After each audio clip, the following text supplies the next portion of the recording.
평안하세요. 오늘도 주님께서 우리에게 허락하신 참 좋은 한날입니다. 말씀의 샘을 다시 시작을 합니다. 그동안 성경 통독도 함께 할 수 있었고요. 그리고 고난주간 새벽 기도에도 함께 해서 참 감사합니다. 이제 매일 한 장씩 성경을 읽고 그 깊이와 넓이를 더해가는 은혜로운 시간이 되기를 축복합니다. 우리가 말씀을 대하며 기도하며 시작하겠습니다. 하나님 아버지, 사랑과 은혜를 감사를 드립니다. 언제나 말씀으로 우리를 인도하시고 우리가 동행하시니 감사합니다. 우리가 또 주님의 말씀 앞에 우리의 마음을 모두고 시간을 주님 앞에 드립니다. 주님이 인도하여 주옵소서, 주님이 채워주시옵소서. 우리가 말씀을 통해 믿음의 든든함을 더하게 하시고, 말씀을 통해 길을 발견하게 하시고, 말씀을 의지하여 우리가 새 힘을 얻고 변치 않는 신실한 그리스도인 되게 하여 주시옵소서. 우리 예수 그리스도 이름으로 기도드립니다. 아멘. 출애굽기 29장 42절에서 46절까지 말씀입니다. 이는 너희가 대대로 여호와 앞 회막문에서 늘 드릴 번제니라.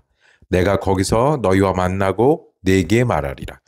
내가 거기서 이스라엘 자손을 만나리니 내 영광으로 말미암아 회막이 거룩하게 될지라.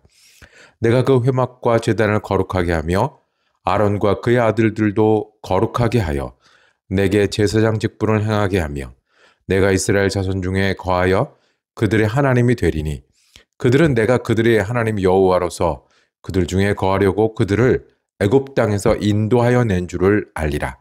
나는 그들의 하나님 여호와니라. 아멘. 함께 읽으신 말씀을 중심으로 그들 가운데 거하시는 하나님이라고 제목 정하고 은혜 나누기를 원합니다. 하나님이 그들 가운데 거하신다고 강조해서 말씀하십니다. 이스라엘 백성들이 지금 출애굽 가운데 있는데요. 광야에 있던 이스라엘 백성이 어땠는지 우리가 거울 보듯이 보게 됩니다. 만나 때문에 불평하고요. 배가 고프다고, 고기 먹고 싶다고 불평했습니다. 십계명을 받으러, 하나님의 명령을 받으러 모세가 눈에 보이지 않자 금송아지를 만들어서 이 금송아지가 우리 하나님이다 라고 결정하기도 했습니다. 쩍하면 돌아가려고 했고요. 쩍하면 반역하려고 했어요. 왜 그랬을까요? 출애굽이란 큰 일을 겪고 바다까지 건너왔으면서도 믿음이 필요했습니다. 광야를 걷는데 출발을 했지만 가나안까지 간다는 믿음, 그리고 이 걸음이 하나님이 계신다는 믿음이, 그 확신이 필요했습니다. 그리고 너무 쉽게 유혹에 만나고요. 너무 쉽게 시험에 들고요. 너무 쉽게 마음이 상하고 너무 쉽게 딴 길로 빠지는 이스라엘 백성. 남의 이야기가 아니라 우리 이야기인 것 같죠. 예수를 믿으면서도 정말 확신이 필요해요. 하나님이 어디 계신지, 내 곁에 계셔서 내게 도움이 되신다는 확신이 필요합니다. 그런 마음이 우리 마음이고, 또 그렇게 흔들리니 너무 쉽게 유혹에 넘어가고, 너무 쉽게 제자리로 돌아가고, 너무 쉽게 태어난 본성대로 살고, 너무 쉽게 사람들하고만 어울리는 그런 모습이 우리 모습 아닙니까? 그런 이스라엘 백성에게 주님은 내가 너희와 함께 하는데 너희 하나님이 될 거야. 너희 가운데 있어서 하나님이 될 거야 라고 말씀하십니다. 이 말씀을 우리의 말씀으로 받기를 원합니다. 주님은 우리 가운데 계셔서 우리 하나님이 되십니다. 오늘은 29장을 읽었는데요. 28장은 제사장 옷에 관해서 말씀하십니다. 옷을 이렇게 만들어라. 에봇이라는 제사장 특유의 옷, 그 앞에 보석을 이렇게 박은 흉배, 또 겉옷, 속옷까지 이렇게 저렇게 만들라고 하십니다.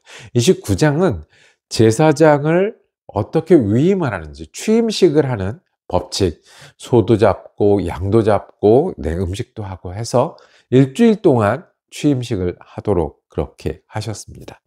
왜 그렇게 하셨을까요? 오늘 결론입니다. 옷이 중요한 게 아닙니다. 옷을 입고 뭘 해야 돼요? 제사장이 하나님께 예배를 인도를 해야 돼요. 취임식이 중요한 게 아니에요. 이 제도를 통해서 우리가 회막 앞에 모여서 예배드리는 백성으로 살아야 돼요. 그러려니 옷도 필요하고 그러려니 회막도 필요한 거죠. 아론이 훌륭해서가 아니라, 이스라엘 백성이 뭘 잘해서가 아니라, 주님은 이 사람들에게 꼭 필요한 확신을 주시는 겁니다. 내가 너희 하나님이고 같이 가고 있고 같이 갈 거야. 그리고 내가 너희들 가운데 거하면서 목적은 너희들의 하나님이 될 거야. 확신도 주시고 격려도 주시고 위로도 주시는 하나님이십니다. 같은 원리로 우리는 우리 안에 제사장이 있어야 돼요. 무슨 제사? 우리가 예수님이 제사장이 되셨으니 우리는 더 이상 제사장이 필요 없어요. 제사장이 양을 잡고 피를 흘릴 필요 없어요. 그러나 제사장이 했던 게 무엇입니까? 옷을 입고 순서대로 해서 주님께 예배하는 거잖아요. 그곳이 거룩한 곳이 돼요. 왜요? 하나님이 우리와 만나는 것이고, 하나님이 우리 가운데 거하시는 것이고, 하나님이 우리를 인도하시는 것이니 거룩한 것이 되고 거룩한 제사장이 됩니다. 제사장을 쫓아다니는 게 아니라 우리 가운데 제사장이 있어야 되고요. 주님이 거하시니 거룩한 것. 이것을 믿으라고 말씀하셨습니다.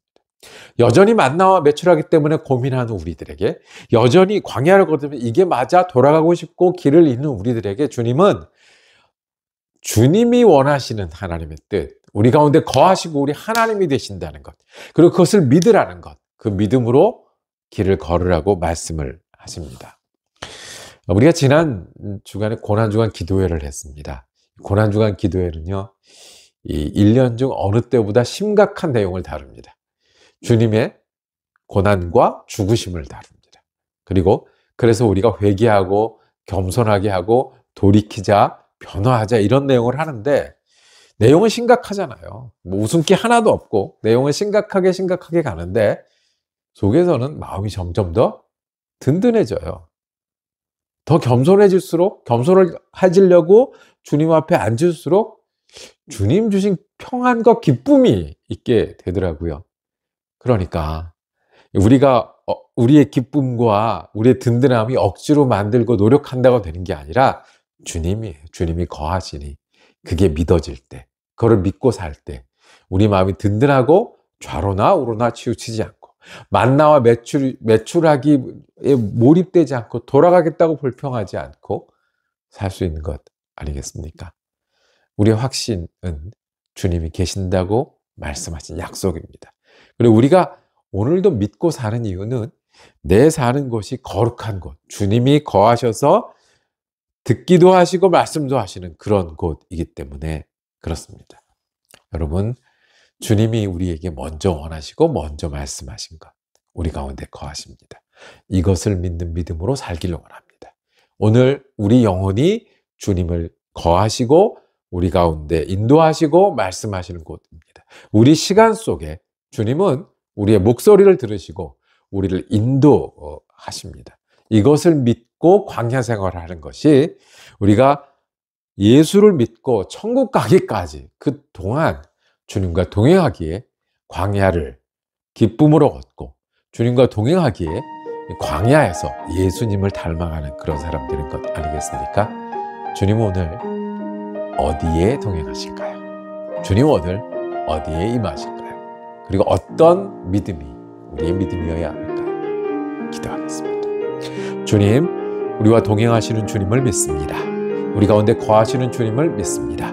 그 믿음으로 내가 주님 앞에 작은 일에 불평하고 힘들어하고 눈물 흘리고 아파하는 것을 넘어서는 인내의 믿음이 되게 하여 주옵소서.